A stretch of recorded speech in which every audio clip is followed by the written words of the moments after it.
Assalamualaikum, apa kabar Bolos? Senang sekali saya Ida Ami dapat kembali menemani Anda di Lobby Belajar Lebih Memahami. Lobby kali ini merupakan kerjasama antara Arek TV dengan DPRD Kota Surabaya. Dan tema lobby kita hari ini adalah PSN atau Proyek Strategis Nasional Kenjeran, apa manfaat bagi warga dan nelayan Surabaya. Kita akan membahasnya bersama dengan narasumber, tapi sebelumnya kita akan menyaksikan dulu cuplikan yang satu ini.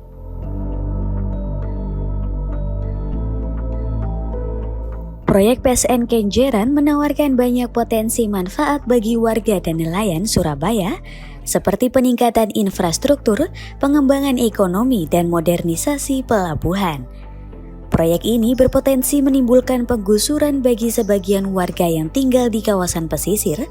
Meskipun ada rencana untuk mengganti rugi, proses relokasi dapat menimbulkan ketidakpastian dan mengubah struktur sosial masyarakat setempat. Warga yang terpengaruh mungkin kesulitan menyesuaikan diri dengan kehidupan di lokasi yang baru. Untuk mengatasi potensi tersebut masih perlu diperhatikan lagi dengan serius, agar proyek ini dapat memberikan manfaat yang berkelanjutan dan perlu adanya pengelolaan yang bijaksana serta kebijakan yang memperhatikan keseimbangan antara pembangunan dan keberlanjutan ekosistem serta kesejahteraan masyarakat. Selengkapnya kita akan membahasnya di Lobby Belajar Lebih Memahami.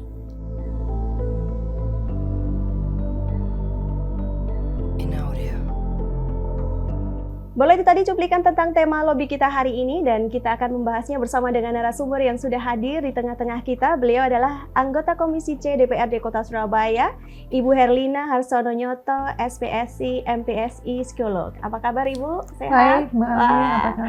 Ibu cerah sekali. Alhamdulillah baik Ibu. Oke.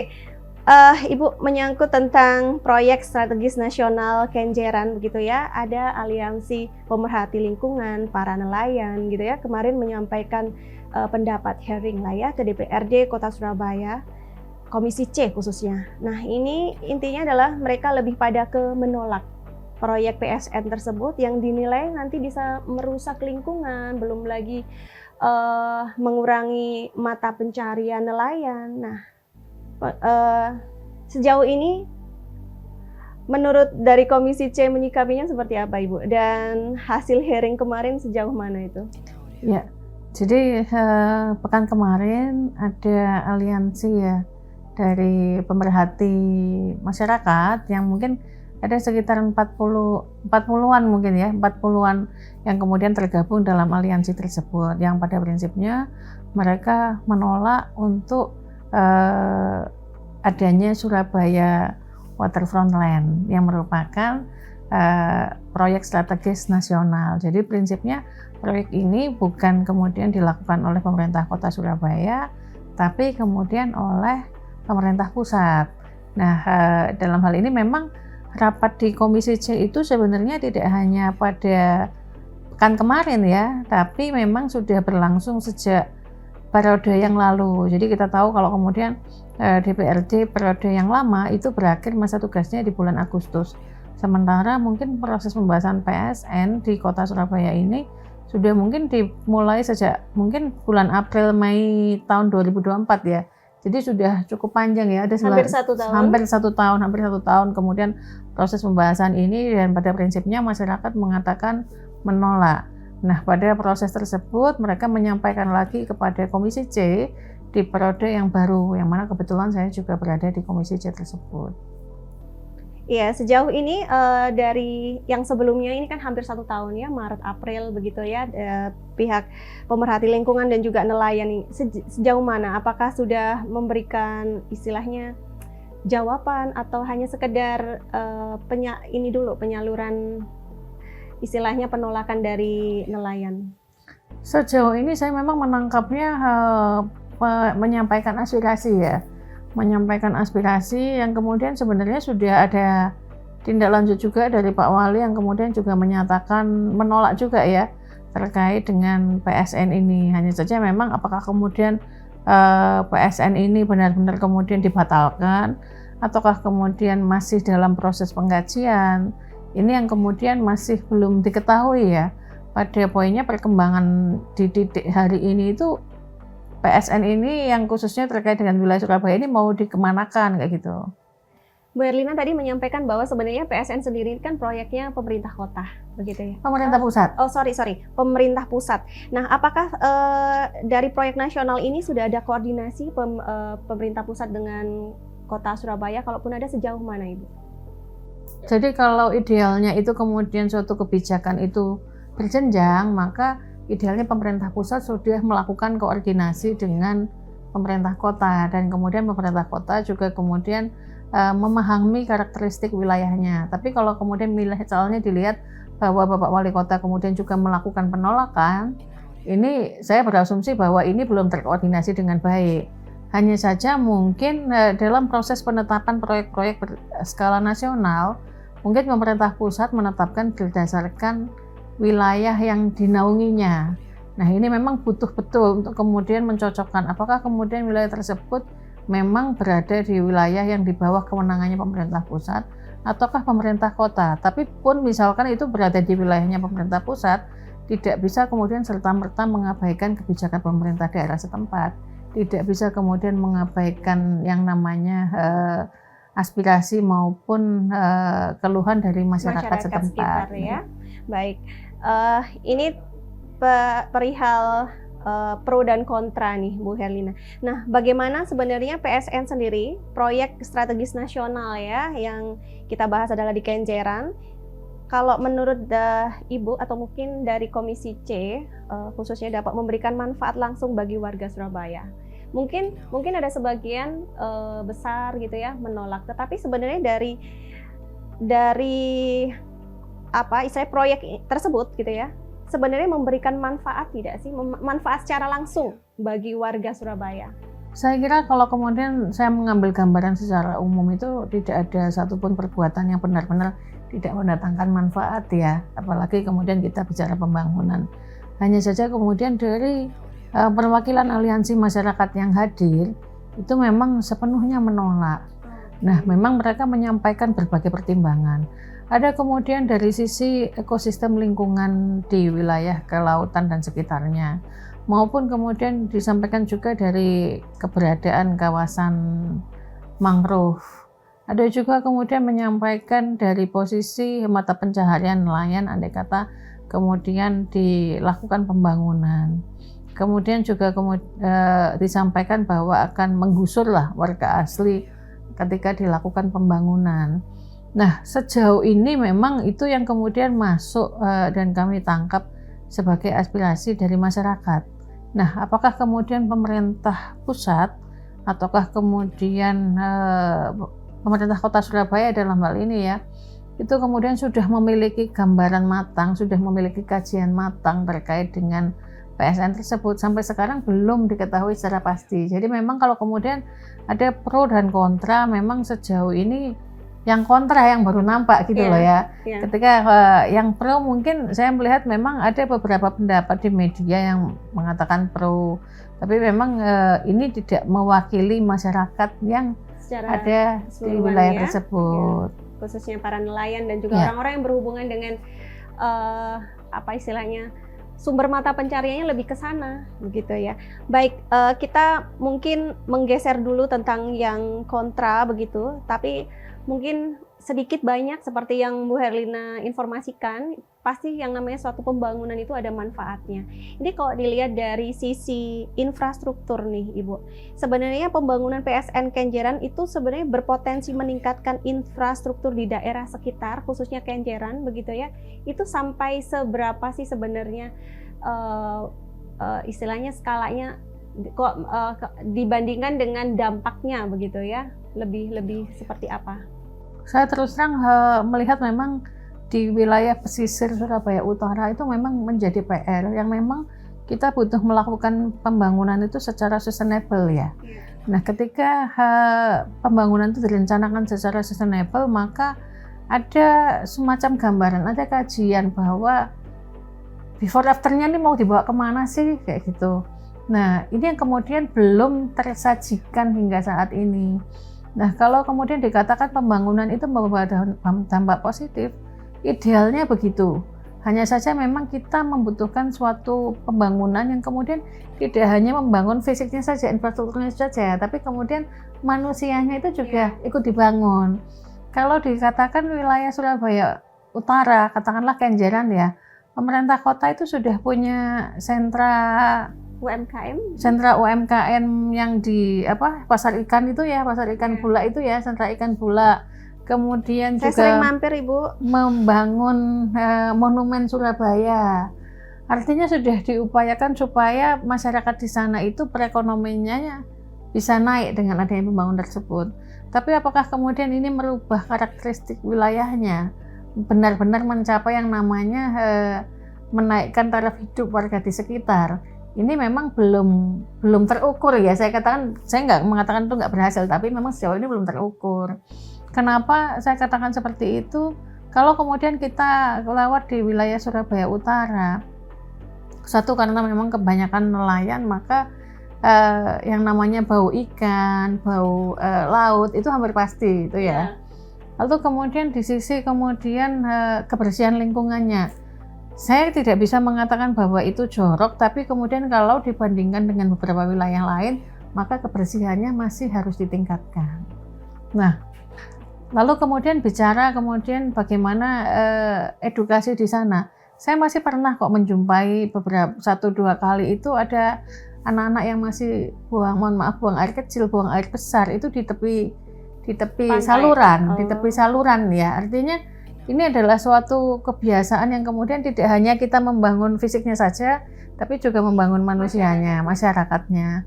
Nah, yang jadi pertanyaan itu kan kemudian apakah kemudian ini dampaknya ini membangun wilayah sekitarnya atau juga ada dampak lainnya ya. Satu dari segi peningkatan taraf ekonomi masyarakat, 2 kemudian peningkatan pendidikannya, 3 kemudian dari segi peningkatan fasilitas kesehatannya. Apakah ini kemudian juga ikut terdampak? Ini kemudian sampai saat ini tidak ada yang kemudian bisa menjelaskan. Kalau saya mengatakan bahwa yang kemudian namanya daerah reklamasi, saya katakan itu kemudian daerah reklamasi lah. Kalau kita tahu laut nantinya akan dibangun ya. Memang itu adalah suatu pembangunan yang pesat, signifikan, dan kemudian beberapa negara maju, katakanlah negara tetangga Singapura juga melakukan itu. Menjadi maju iya, wisatanya menjadi mahal iya. Kemudian daerah kawasan di situ menjadi mahal iya. Tapi apakah kemudian itu mampu meningkatkan taraf hidup masyarakat yang ada di sana, atau jangan-jangan memang menggusur mereka?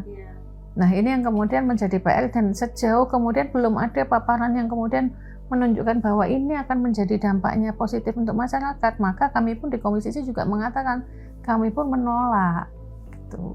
Oke, baik. Pastinya tujuan dari suatu pembangunan itu karena ada istilahnya ada peluang begitu ya Bu ya. Nah, di sini sebenarnya apa yang diinformasikan dari pemerintah pusat khususnya dalam istilahnya ada infrastruktur begitu ya, atau pembangunan PSN ini sendiri, itu adakah informasi atau janji-janji atau membuka peluang lapangan pekerjaan baru buat masyarakat? Belum ada. Sejauh yang kemudian kami menangkap, malah kemudian di sisi masyarakat yang kemudian mengetahui bahwa sudah ditunjuk nih untuk pelaksana pembangunannya adalah si A, kemudian si B, kemudian yang akan melakukan ini, tanpa kemudian ada sosialisasi kepada masyarakat, pemerintah daerah, maupun kemudian para stakeholder yang ada di sana ya. Sementara ini masyarakat khususnya di Kenjeran ya, yang bersentuhan langsung nantinya dengan proyek PSN ini, berarti sampai sekarang mereka masih lebih mengutamakan perkembangan yang sekarang ada, dan mungkin kalau misalnya pun ada itu bersama dengan Pemkot begitu, atau karena menolak adanya infrastruktur PSN ini Bu, atau proyek PSN ini? Sejauh ini memang belum ada langkah-langkah kemudian siapa nih yang akan mengambil tongkat untuk melakukan koordinasi. Memang di Komisi C menyampaikan meminta pemerintah kota untuk melakukan koordinasi bersama-sama dengan DPRD untuk ke pemerintah pusat. Tapi memang sejauh ini masih belum ada kemudian langkah ini mau dibawa kemana sih. Kalau kemudian melihat kekhawatiran masyarakat, saya terus terang kalau melihat pembangunannya akan maju, ya. daerahnya akan menjadi kawasan yang bernilai ekonomis tinggi. Iya. Tapi untuk siapa? Untuk siapa? Kalau kemudian kita mau ambil contoh lah, nggak usah jauh-jauh, kita lihat ke Jakarta saja lah. Yang namanya Pantai Indah Kapuk itu seberapa mahal sih di daerah sana itu? Mau Pantai Indah Kapuk 1, 2, daerahnya mahal, rame iya. Penduduk aslinya? Penduduk aslinya kemudian di mana? Iya, apa kabar itu gitu ya? Menjadi kawasan yang mahal untuk siapa? Mm-mm. Nah, dampaknya itu apakah diberikan untuk masyarakat sekitar atau malah kemudian memindahkan mereka ke wilayah yang mungkin yang sebenarnya bukan habitat aslinya ya. Jadi ini kemudian menimbulkan PR baru. Kalau menguntungkan, ya iya, tapi siapa dulu nih yang diuntungkan? Betul. Oke. Ibu, kita kembali lagi ke masyarakat, khususnya yang di Kenjeran begitu ya.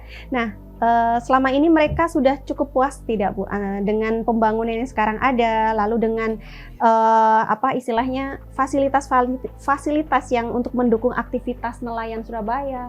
Kalaupun belum, sebenarnya harapan mereka untuk Pemkot itu apa lagi Bu? Kalau untuk ini dari masyarakat khususnya.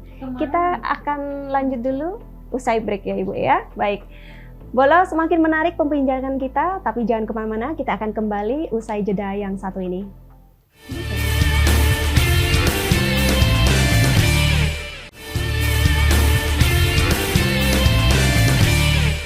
Kita kembali di lobi dengan tema PSN Kenjeran, apa manfaat bagi warga dan nelayan Surabaya. Ibu kembali lagi. Nah, kita mandang secara tadi Bu, yang pertanyaan terakhir tuh Bu. Pembangunan itu ya. Yes, betul. Saya memang kemudian dalam forum rapat tersebut menyampaikan, saya bukanlah orang yang anti pembangunan.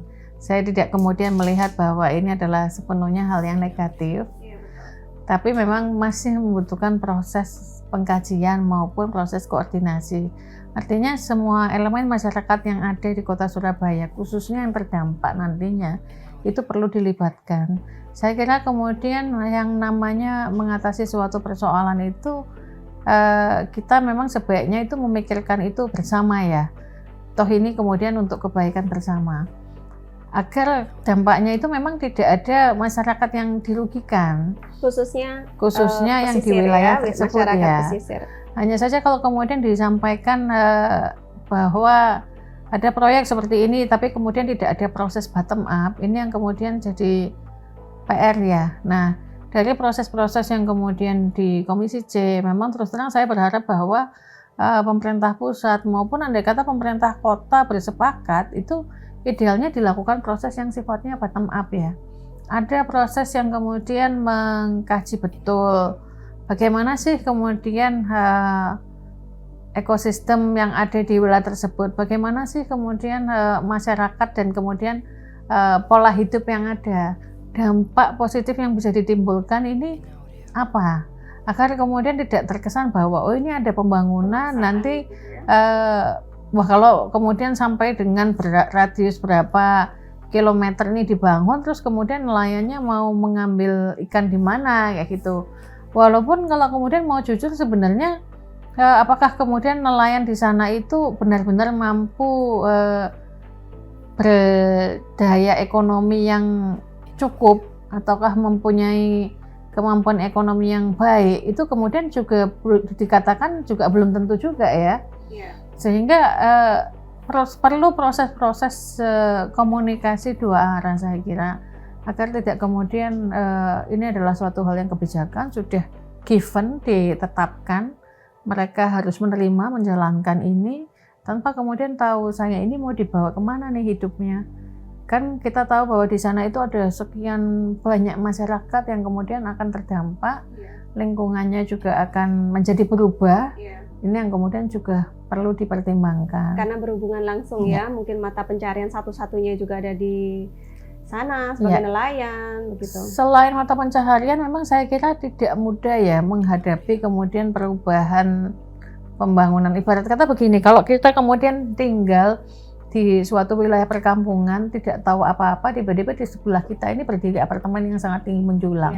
Ini mau tidak mau juga kemudian akan menimbulkan shock secara lingkungan kayak gitu ya. Betul. Yang biasanya dapat mataharinya bebas. Iya. Oke, Bu Erlina, ini dari sisi psikologis sebenarnya. Terkadang sering sekali masyarakat itu menolak karena takut perubahan begitu ya, atau masyarakat ini lebih pada, ini menurut Ibu ya, lebih pada psikologisnya ini takut akan perubahan, atau memang kenyataannya bahwa perubahan nantinya yang proyek PSN ini nanti akan merugikan mereka? Saya kira akan selalu ada perubahan, itu adalah hal yang paling pasti, itu ya perubahan itu sih memang.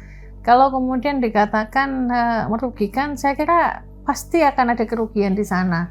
Yang dari asalnya itu bisa memandang laut lepas, yang kemudian kalau mau melaut itu tinggal kapalnya dia turun tinggal melaut saja, tapi kemudian ada beberapa bangunan yang tumbuh di sana. Tapi saya katakan memang kota ini berkembang, bertumbuh. Demikian pula pemerintah pusat pasti juga punya alasan. Hanya saja kemudian reasoningnya apa nih? Kemudian yang terdampak ini mau dikemanakan? Ini juga saya kira ini perlu dipastikan agar jangan sampai kemudian niatnya memang menumbuhkan kota, tapi kemudian mohon maaf yang kaya makin kaya, yang miskin makin miskin nih. Kenapa? Ya karena tidak mempertimbangkan efek-efek untuk masyarakat yang memang dirugikan. Oke. Bu Erlina, ini kan dalam artian begini, pasti ada positifnya begitu ya. Kalau dilihat dari sisi pariwisata ini, sebenarnya kan proyek PSN itu kan juga menguntungkan Ibu untuk Pemkot sendiri ya, kota. Dengan adanya pariwisata, dengan adanya apa istilahnya mungkin tempat baru kayak gitu. Saya bingung kalau kemudian dikatakan menguntungkan. Harusnya menguntungkan, harusnya. Tapi kemudian saya juga justru malah nggak tahu ya bagaimana kemudian masyarakat itu sampai tahu siapa nih yang akan mengerjakan ini, siapa nih yang akan ini, kemudian semakin kemudian menjadi tanda tanya kayak gitu. Kebetulan kemudian yang akan mengerjakan ini kalau tidak salah itu adalah perusahaan yang juga memiliki kawasan di wilayah Kenjeran, yang mana memang tempat wisatanya sendiri tidak tumbuh, tidak hidup gitu loh. Ini yang kemudian menjadi pertanyaan loh, kalau kemudian mereka sendiri menumbuh kembangkan wilayahnya saja nggak bisa, terus kok kemudian mau membangun luasan wilayah baru untuk ditumbuh kembangkan? Apakah yakin nih akan berhasil? Atau jangan-jangan malah seperti apa ya, hidup segan mati nggak mau juga wilayahnya ya, akhirnya ya rugilah kemudian masyarakat. Kota ini juga memiliki bangunan yang kemudian tidak bisa dipergunakan secara optimal ya. Iya, khususnya orang Surabaya sendiri. Ya. Sementara dalam proses itu sudah semakin ada pro dan kontra yang luar biasa saya kira. Oke, Ibu, sebenarnya untuk yang utama sendiri gitu ya, selain ini tantangan yang dihadapi dalam implementasi nanti PSN Kenjeran ini, terutama yang terkait dengan dampaknya masyarakat dan juga nelayan, ini apa aja Bu yang utama? Ya, saya kira yang pertama itu ada proses bottom up juga kemudian jalan ya. Ada kajian yang juga kemudian melibatkan masyarakat setempat. Ada kemudian gambaran bahwa kemudian kita nggak hanya ngomong nanti bangunannya kayak gini loh. Tapi kemudian yang sekarang ini nanti dampaknya apa dan kamu akan mendapatkan manfaat positifnya kayak gimana. Itu saya kira yang kemudian butuh untuk kemudian dijelaskan. Kayak misalkan kita akan dikasih tahu besok akan ada sekolah nih, akan ada masyarakat yang atau ada gini lah mungkin simpelnya, ini ada tetangga yang punya hajat nih. Nah, tapi nggak dijelaskan nanti jalannya di sini tutup ya. Tapi satu sisi kamu akan saya undang, kamu akan terlibat di acara ini kan nggak gitu loh. Pokoknya ini ada, akan tumbuh, ini akan menjadi suatu proyek yang prestisius di Kota Surabaya, meningkatkan perekonomian di Kota Surabaya, meningkatkan pride-nya kota, ada bangunan kemudian di atas laut kayak gitu. Tapi masalahnya ini menguntungkan untuk siapa? Nah, masyarakat yang ada, existing yang ada saat ini mau dikemanakan? Dampak positifnya untuk mereka ini apa? Karena kita tahu ketika ada kawasan yang elit, maka kesenjangan dengan batasan dan gap-nya dengan kawasan yang original ini akan semakin tinggi nih. Yang kemudian yang dibangun akan menjadi kawasan yang mewah, yang kumuh itu kemudian dipagari loh. Terus kemudian mau bicara keadilan di mana? Yang gitu. Asli, masyarakat yang asli sana malah kemudian jadi semakin kumuh dengan kemudian dikasih pagar, ditutup, semakin kita kemudian membunuh yang kemudian yang tuan asing rumahnya ya, sendiri dalam ya arti gitu betul. ya. Asing di rumah sendiri begitu ya, Iya. di wilayah dan sendiri. Makanya saya kemudian membandingkan kemudian di kawasan di Pantai Indah Kapuk menjadi kawasan yang mahal, iya mahal banget. Kalau kemudian mau kuliner di sana rame, iya rame banget. Tapi kemudian siapa yang punya? Apakah kemudian mungkin nih masyarakat asli di sana rumahnya sudah kamu tutup aja semuanya, kamu tak kasih masing-masing satu petak rumah di kawasan Surabaya Waterfront Line tersebut. Mungkin kalau seperti itu masyarakat, oh ada kemudian dampak positifnya. Ini kan belum tahu ya, kita nggak tahu ini mau gimana. Jangan sampai kemudian ini dibangun, yang ini dipakai semakin kumuh dan semakin terpencil. Terasingkan Gitu ya. di kota sendiri Iya. begitu ya. Baik Bu Elina, ini berarti memang masih proses begitu dan memang belum final begitu ya. Nah, mungkin ada pesan begitu terakhir yang mau disampaikan ke masyarakat, khususnya masyarakat Surabaya, silakan. Ya, memang saya kemudian menyampaikan bahwa saya bukanlah orang yang antipati terhadap pembangunan, tapi ketika melihat proses pengkajian tidak berjalan kemudian adil bagi masyarakat khususnya yang di wilayah sana, maka saya menyampaikan bahwa proyek ini memang tidak layak untuk dilanjutkan ya. Saya kemudian melihat kalau memang pemerintah pusat ataukah kemudian proyek ini bersungguh-sungguh memang untuk membangun kota Surabaya, maka yang dibangun itu adalah manusianya terlebih dahulu. Manusia yang ada di sana, masyarakat yang ada di sana, sehingga itu saya kira proses-proses untuk kemudian meningkatkan taraf hidup masyarakat, menjaga ekosistem yang ada, itu menjadi salah satu poin penting ketika mau menumbuh kembangkan kota Surabaya ini ke depannya. Baik, cukup menarik tema lobby kita hari ini. Terima kasih sudah hadir di lobby kita hari ini. Sehat-sehat Ibu. Sehat-sehat Mbak Ami, terima kasih. Baik. Bolo, itu tadi lobby tentang tema kita hari ini, yaitu Proyek Strategis Nasional Kenjeran, apa manfaat bagi warga dan nelayan Surabaya, bersama dengan narasumber anggota Komisi C DPRD Kota Surabaya, Ibu Herlina Harsono Nyoto, SPSI, MPSI, psikolog. Semoga bermanfaat. Kita ketemu di lobby episode mendatang. Saya Ida Ami, wassalamualaikum warahmatullahi wabarakatuh.